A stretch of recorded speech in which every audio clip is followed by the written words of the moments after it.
അത് സർ മതി, നിർത്ത. മേലിൽ ഇങ്ങനെ ഒരു സംഭവം ഉണ്ടാവരുത്.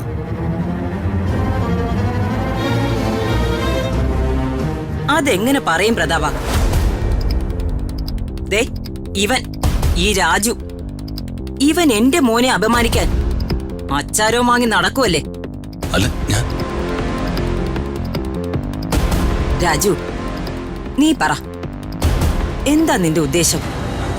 എന്റെ മോനെ മോശക്കാരനാക്കിയിട്ട് നിനക്ക് എന്ത് സാധിക്കാനാ? ദേ, ഈ സ്വഭാവം നീ അവസാനിപ്പിച്ചോ. ഇവരുടെ കല്യാണം നടക്കാൻ പോവാ. അത് കഴിഞ്ഞാലെങ്കിലും അവരെ നീ വെറുതെ വിട്ടോണം. അല്ലെങ്കിൽ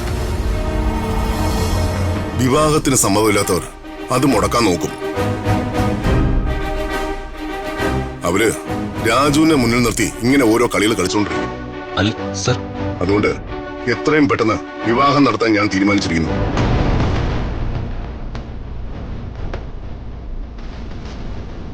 എത്രയും വേണ്ടപ്പെട്ടവരെ മാത്രം വിളിച്ചാൽ മതി.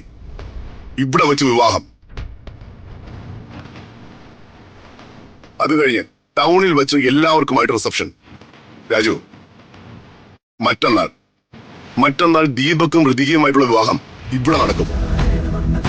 അതിനുള്ള ഒരുക്കങ്ങൾ നടത്തിക്കോ. സർ.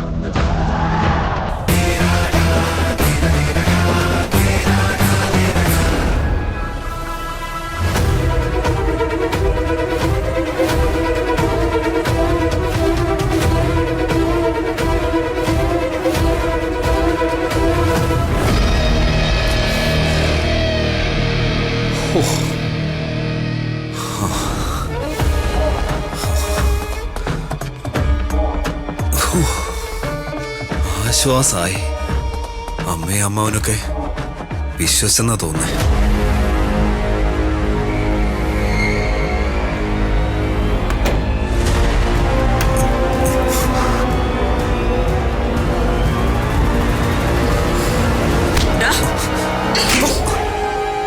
അമ്മാവൻ വിശ്വസിച്ചാണ്. പണ്ട് തൊട്ടേ ഈ പെങ്ങള് പറയുന്നത് വിശ്വസിച്ച അവന് ശീലം. പക്ഷെ എന്റെ പൊന്നു മോനെ, ഈ അമ്മ വിശ്വസിച്ചു എന്ന് നീ കരുതണ്ട. നിന്റെ എല്ലാ കന്നന്തിരിവുകളും മനസ്സിലാക്കിയിട്ട് തന്നെയാ അമ്മ നിന്നെ വിശുദ്ധനായി അവതരിപ്പിച്ചിരിക്കുന്നത്. എല്ലാ കുട്ടിക്കളികളും ഇന്നത്തോടെ അവസാനിപ്പിച്ചോണം. ഇല്ലെങ്കിലേ ഈ അമ്മ പോലും നിന്റെ കൂടെ കാണില്ല. ഇപ്പൊ പ്രതാപൻ എല്ലാം വിശ്വസിച്ചു. ആ വിശ്വാസം എപ്പ വേണമെങ്കിലും മാറി മറിയാം. അങ്ങനെ മാറ്റിമറിക്കാൻ ആ രാജു കഴിയുന്നത്ര ശ്രമിക്കും. അതിന്നൊക്കെ രക്ഷപ്പെട്ട് നിൽക്കണം. അതുകൊണ്ട് എന്തു പറഞ്ഞിട്ടായാലും ആ ദിവ്യ ഇവിടുന്ന് ഇറക്കി വിടണം. ഭയപ്പെടുത്തിയോ ഭീഷണിപ്പെടുത്തിയോ പറഞ്ഞു വിട്ടാ അവളെല്ലാം വിളിച്ചു പറയും. അതുകൊണ്ട് തന്ത്രത്തിൽ, സൂത്രത്തിൽ അവളെ ഇവിടുന്ന് പറഞ്ഞു വിടണം. അതിനുള്ള മിടുക്കെങ്കിലും കാണിക്ക്.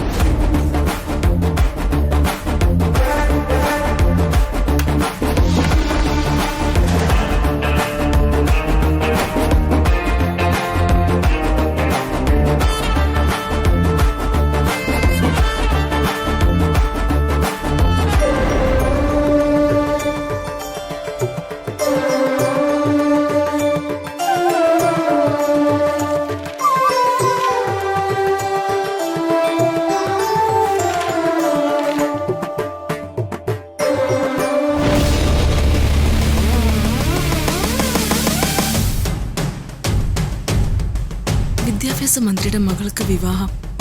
സംസ്ഥാന വിദ്യാഭ്യാസ മന്ത്രി പ്രതാപ വർമ്മയുടെ മകൾ ഋതിക വർമ്മയ്ക്ക് വിവാഹം. വർമ്മയുടെ സഹോദരി പുത്രൻ ദീപക്കാണ് വരൻ.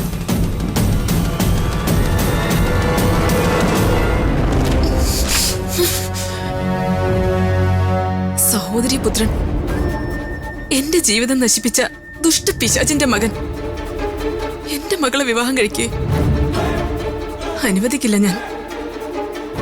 എന്റെ ജീവിതം നശിച്ച പോലെ എന്റെ കുഞ്ഞിന്റെ ജീവിതവും നശിക്കും.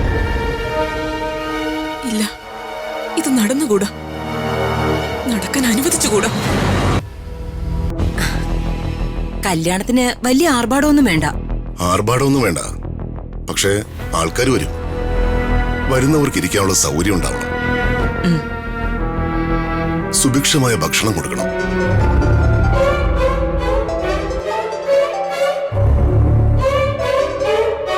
ഹലോ, ഇത് പത്മാവതിയാ.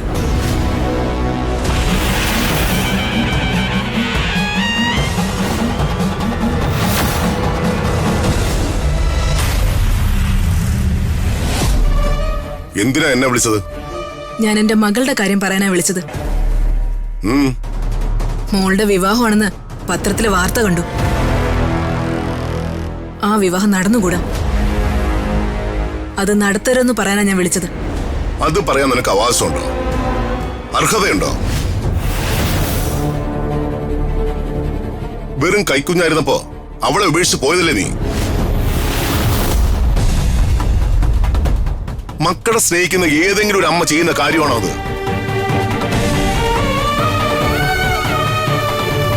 തന്നിഷ്ടപ്രകാരം കുഞ്ഞിനെ വലിച്ചെറിഞ്ഞിട്ട് പോയ നിനക്ക് അവരുടെ ഒരു കാര്യത്തിലും ഇടപെടാനുള്ള അവകാശമില്ല. ഇത്രയും കാലം അവളെ വളർത്തിയ എനിക്ക് അവളെ വിവാഹം കഴിച്ച് കൊടുക്കാനും അറിയാം. ആർക്ക് എപ്പോ അവളെ വിവാഹം കഴിച്ച് കൊടുക്കണമെന്നുള്ളത് അത് എന്റെ തീരുമാനമാണ്. ഞാനത് തീരുമാനിച്ചിട്ടുണ്ടെങ്കിൽ നടത്തിയിരിക്കും. ഇല്ല, അത് നടക്കില്ല. എന്ത് വില കൊടുത്തിട്ടാണെങ്കിലും ഞാനത് മുടക്കും. ദീപക് എന്റെ മകളുടെ കഴുത്തിൽ താലി കെട്ടില്ല. ഞാനത് അനുവദിക്കില്ല.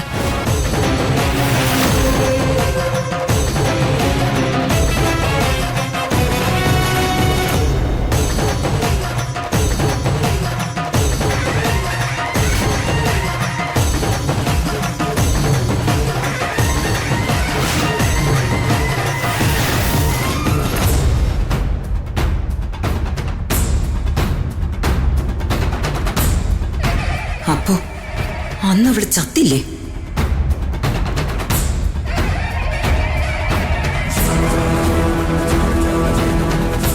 പ്രതാപ, ചേച്ചി അവളുടെ ഭീഷണിയൊന്നും കേട്ട് ഭയപ്പെടുകയൊന്നും വേണ്ട. അവൾക്ക് എന്നെ പോലെ ഒരാളെ എന്ത് ചെയ്യാൻ കഴിയും? വെറുതെ ഒരു ഭീഷണി, അത്രയും കരുതിയാ മതി. എനിക്ക് ഭയമൊന്നുമില്ല പ്രതാപ. ആരുടെ തണലിലാണ് ഞാൻ നിൽക്കുന്നതെന്ന് എനിക്ക് നല്ല ബോധ്യമുണ്ട്. അതുകൊണ്ട് ഭയം ഒട്ടും തന്നെ ഇല്ല. അവിടെ എവിടെയാണെന്ന് അറിയണം, എന്നിട്ട് കൊന്നു തള്ളണം. ചെയ്യും, ഞാൻ ചെയ്തിരിക്കും.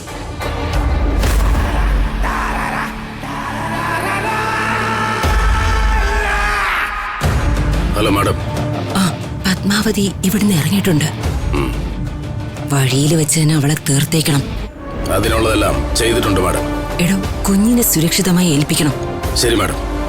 തന്നെ വിശ്വസിക്കാലോ അല്ലേ? വിശ്വസിക്കാം മാഡം.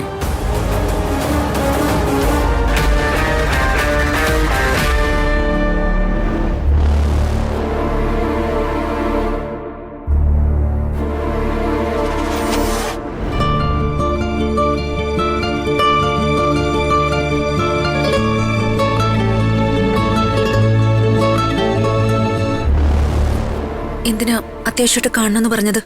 എന്താ കാര്യം? മാഡം, ഞാൻ പലതവണ സൂചിപ്പിച്ചു. മാഡം അറിഞ്ഞുകൊണ്ടൊരു കെണിയിലെ തല വെക്കാണ്. ആ ദീപകിനെ പോലുള്ള ഒരു കൊള്ളരുതാത്തവൻ എന്റെ അറിവിൽ വേറെ ഇല്ല. മാഡം, ഇപ്പോഴും സമയം വൈകിട്ടില്ല. ഈ വിവാഹം വേണ്ടെന്ന് മാഡം തീരുമാനിച്ച മാത്രം മതി. ബാക്കി കാര്യം ഞാൻ ഏറ്റു. വർമ്മ സാറിനെ ഞാൻ പറഞ്ഞ് ബോധ്യപ്പെടുത്താം. പണ്ട് കുട്ടിയായിരുന്നപ്പോ അച്ഛന്റെ കൈ പിടിച്ച് നടക്കാൻ ഞാൻ ആഗ്രഹിച്ചിരുന്നു. അന്നത് സാധിച്ചിട്ടില്ല. അതിനെനിക്ക് അനുവാദം ഉണ്ടായിരുന്നില്ല. അതോടെ ഞാൻ എല്ലാവരിൽ നിന്നും അകന്നു. ഒറ്റപ്പെട്ട് ജീവിക്കാൻ ശീലിച്ചു. പിന്നീട് രാജുവാണ് എന്നെ ഈ വിധത്തിലാക്കിയെടുത്തത്. നിനക്കൊപ്പം ഏത് പാതിരാത്രിയിലും ഞാൻ ഇറങ്ങി വന്നു. ദൈവത്തെ പോലെ എനിക്ക് കാവലായി നീ നിന്നു. നിന്നെക്കാൾ വിലപ്പെട്ടതൊന്നും എനിക്ക് കിട്ടാനില്ലെന്ന് ഞാൻ തിരിച്ചറിഞ്ഞു. ആ തിരിച്ചറിവ് കൊണ്ട് ഞാൻ എന്റെ പ്രണയം നിനക്ക് മുന്നിൽ തുറന്നു വച്ചത്. പക്ഷെ രാജു, നീ അത് നിരസിച്ചു. മാഡം, സാഹചര്യങ്ങൾ അറിയാതെ, വ്യക്തികളുടെ അവസ്ഥ അറിയാതെ ഒന്നും പറയരുത്. മാഡത്തെ സ്വന്തമാക്കാനുള്ള ഒരു യോഗ്യത എനിക്കില്ല. ഞാൻ വെറും ഒരു ജോലിക്കാരൻ മാത്രമാണ്. ദീപക്കിനുള്ളതിനേക്കാൾ 4 മടങ്ങ് യോഗ്യത രാജുനുണ്ട്. അത് രാജുനും അറിയാം, അച്ഛനും അറിയാം. അങ്ങനല്ല മാഡം, ഒരിക്കലും നമ്മൾ തമ്മിൽ ഒന്നായിക്കൂടാ. എന്റെ മനസ്സിൽ പോലും അങ്ങനൊരു ആഗ്രഹം ഉദിച്ച അതൊരു അതിമോഹമായി ഞാൻ കാണും. എന്നാൽ ഞാൻ കാണുന്നത് അങ്ങനെയല്ല. എന്റെ സ്വപ്നത്തില് രാജകുമാരൻ രാജുവാ. മാഡം, ഒരിക്കൽ കൂടി ഞാൻ ചോദിക്കുന്നു, ദീപക്കുമായുള്ള ഈ വിവാഹം ഞാൻ ഉപേക്ഷിക്കാം. എന്റെ പ്രണയം രാജു സ്വീകരിക്കൂ.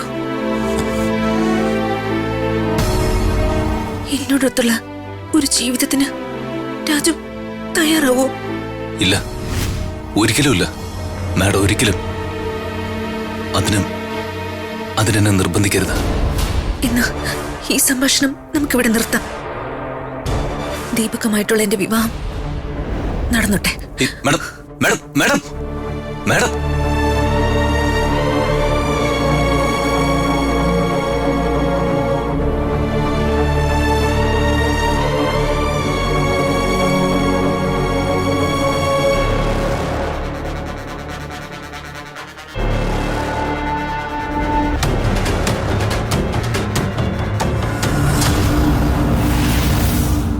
ലോകത്തുള്ള എല്ലാവർക്കും അവരാഗ്രഹിക്കുന്ന ജീവിതം കിട്ടാറില്ല.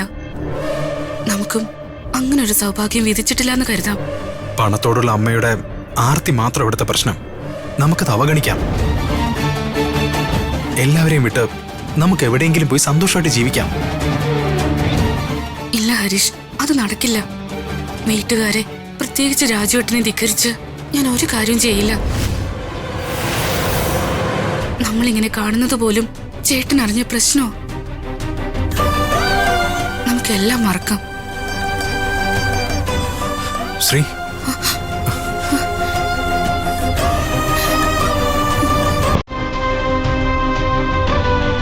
ഈ ജന്മം നമുക്ക് ഒരുമിച്ച് ജീവിക്കാൻ സാധിക്കില്ല. സാരമില്ല, മറ്റൊരു ജന്മം ഉണ്ടാവട്ടെ. അന്ന് നമുക്ക് ഒരുമിച്ച് ജീവിക്കാം.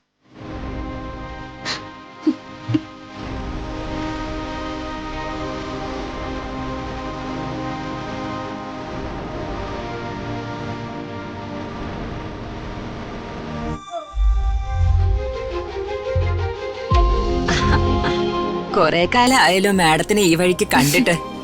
ആശിച്ച് മോഹിച്ച് അമ്പലത്തിലേക്ക് വരാൻ ഇറങ്ങിയപ്പോ കുറച്ചൊന്ന് ഓടിയപ്പോ കാർ അങ്ങ് പണിമുടക്കി. അയ്യോ, സാരമില്ല, ഡ്രൈവർ വർക്ക്ഷോപ്പിൽ ആളെ വിട്ടിട്ടുണ്ട്.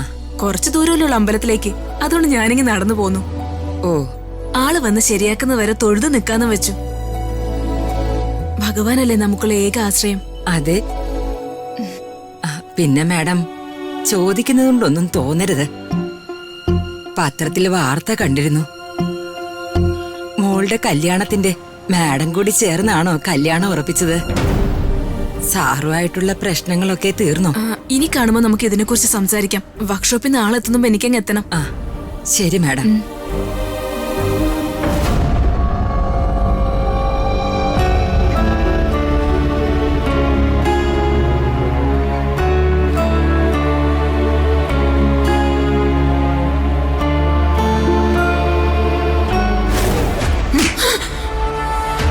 ഇതെന്റെ ചേച്ചിയാ. അമ്മയെ പോലെ ഞാൻ ബഹുമാനിക്കുന്ന എന്റെ ചേച്ചി.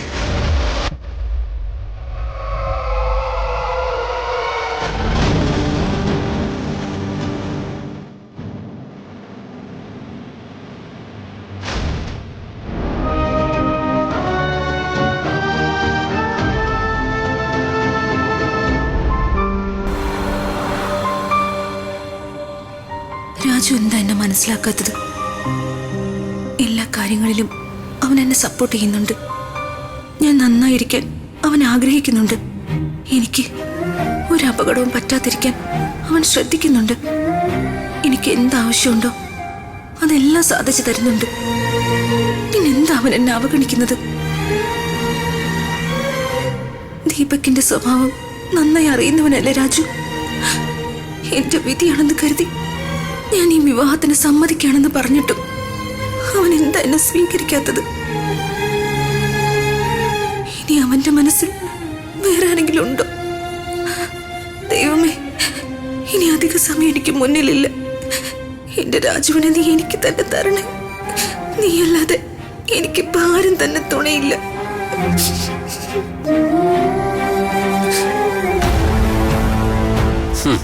ഇതാണ് ആള്. എന്ത് വേണമെന്നാ മാഡം പറഞ്ഞത്? എന്ത് വേണമെന്ന് പറഞ്ഞില്ല, വിളിക്കാന്ന് പറഞ്ഞു. നോക്കട്ടെ എവിടെ?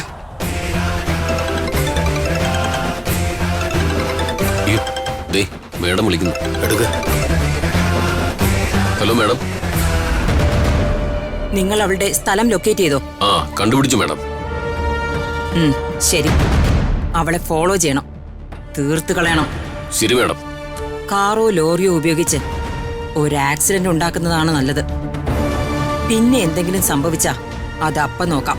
സൗകര്യത്തിന് കിട്ടിയാൽ ഇന്ന് തന്നെ തീർത്തേക്കാം. തീർത്തു എന്ന് ഉറപ്പാക്കിയാ മതി. എന്നെ വിളിച്ചറിയിക്കൊന്നും വേണ്ട. ശരി മേഡം.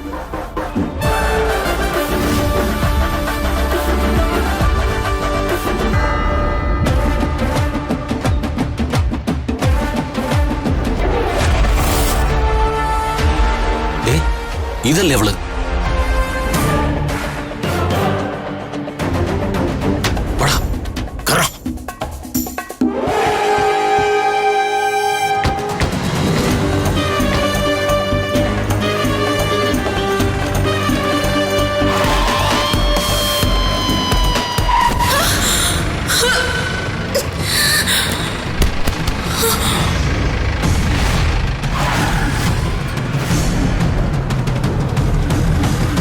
എന്താ ചേട്ടാ?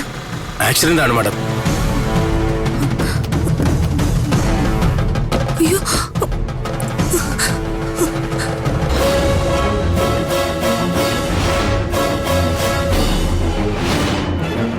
എല്ലാരും പിടിച്ച് പിടിക്ക്.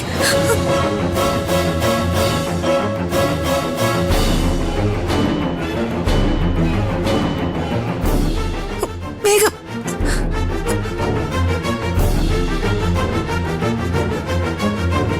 ചേട്ടാ വണ്ടി എടുക്ക.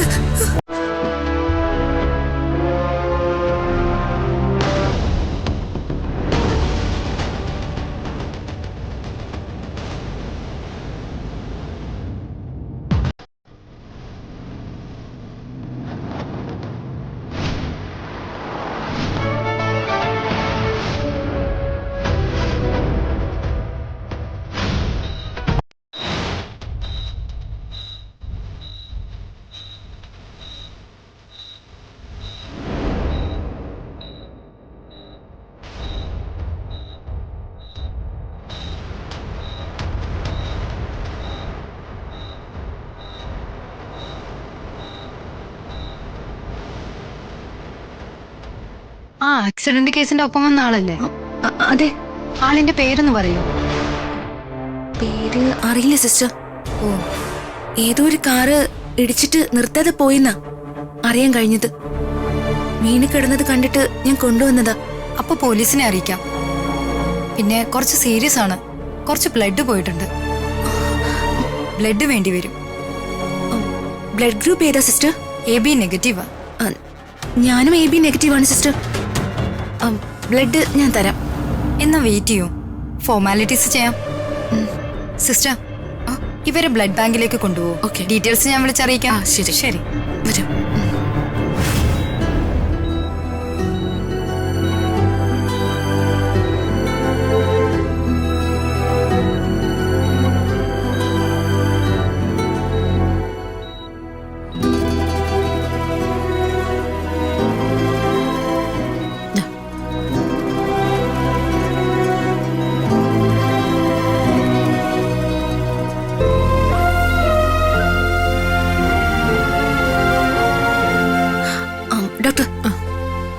Accident case?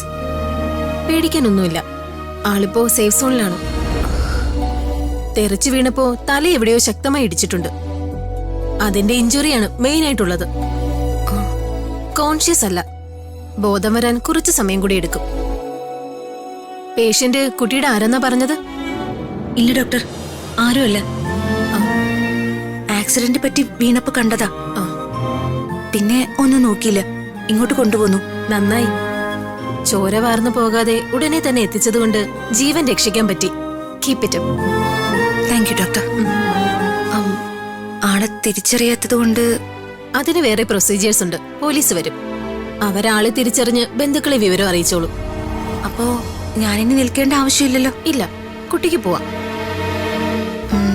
ആക്സിഡന്റ് നടന്ന സമയവും സ്ഥലവും അതൊന്ന് കുറിച്ചു കൊടുത്തേക്ക്. CCTV ഫുട്ടേജസ് പോലീസ് ട്രേസ് ചെയ്തോളൂ.